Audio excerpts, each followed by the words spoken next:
ভেবে দেখেন আমাকে যদি এখানে আটকায় দেয় তাহলে আমার অবস্থাটা কি হবে। আর সবচেয়ে বড় কথা, আসসালামু আলাইকুম, hey hello WhatsApp guys, welcome to my YouTube channel and Facebook page. দেখেন এটা হচ্ছে কারিগরি যে কলেজ, যে এটার হচ্ছে রাতের ভিউ। দেখছেন কারিগরি কলেজ কি সুন্দর একটা ভাইব ক্রিয়েট করছে। সামনের দিকে যে গেট করছে না, অস্থির ভাই, অস্থির লেভেলের অস্থির।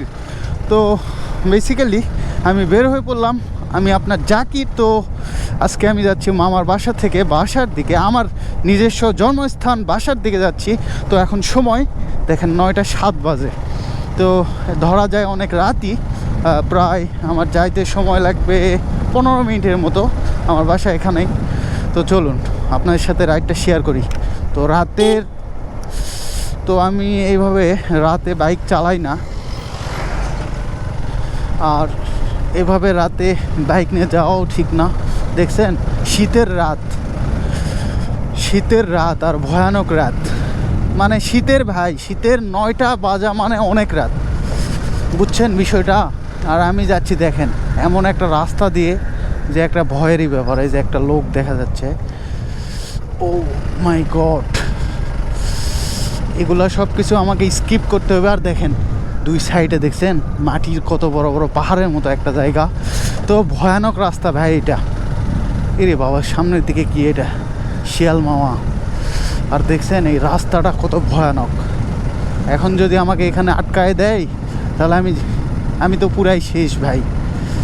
আমার কাছে পুরাই সেট আপ আছে, কত টাকার বাইক আছে, ক্যামেরা সেট আপ আছে, আমার কাছে ফোন আছে 2টা। ভেবে দেখেন আমাকে যদি এখানে আটকায় দেয় তাহলে আমার অবস্থাটা কি হবে। আর সবচেয়ে বড় কথা, আমাকে ধরবে কে। কিছু কাটিয়ে উঠবো ইনশাল্লাহ। আর আল্লাহ যদি সাথে থাকে তাহলে ভাই কোনো ভয় নেই। আর এখানে মিল আছে, এখানে কোনো কিছু হওয়ার সম্ভাবনাও নেই। আর এটা দেখছেন রাতের ভিউটা, দেখছেন সামনের দিকে দেখেন যে ইটের ভাটা, এটা যে ইট ভাটা এটা। আর দেখছেন ধোঁয়া বের হচ্ছে কীভাবে, সাদা একটা ধোঁয়া বের হচ্ছে। আর এটা হচ্ছে ইটের ভাটা, তার জন্য অনেক উঁচু উঁচু করে মাটির পাহাড়ের মতো স্পেস করে রাখছে। তো বিষয় হচ্ছে এই রাস্তাটা ভাই খুবই ভয়ানক রাস্তা। আর এই রাস্তাতে আগে তো দিনের বেলা আসা যেত না, এরকম একটা অবস্থা। আর এখন দুই সাইডে মিল কারখানা এগুলো হওয়ার কারণে এগুলো ভয় নাই।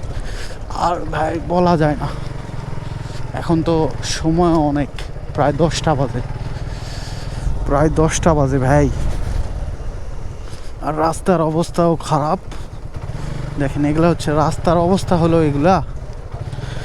রাস্তাতে যদি রাতের বেলায় কোনো কিছু পড়ে থাকে তাহলে সেটা বাইক থেমে তুলে নেওয়া যাবে না ভাই। কারণ এখানে অনেক চোরা চক্রান্তর ইনভলভ থাকে।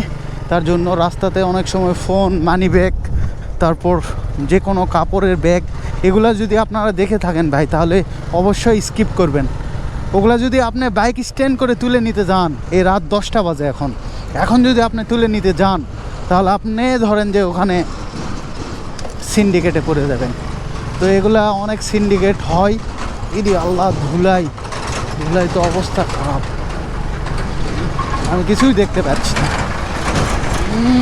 2টা গাড়ির ধুলা ভাই, উরে আল্লাহ, কোন জায়গায় ঢুকে পড়লাম। 3টা গাড়ির ধুলা আমার গায়ে আসতেছে।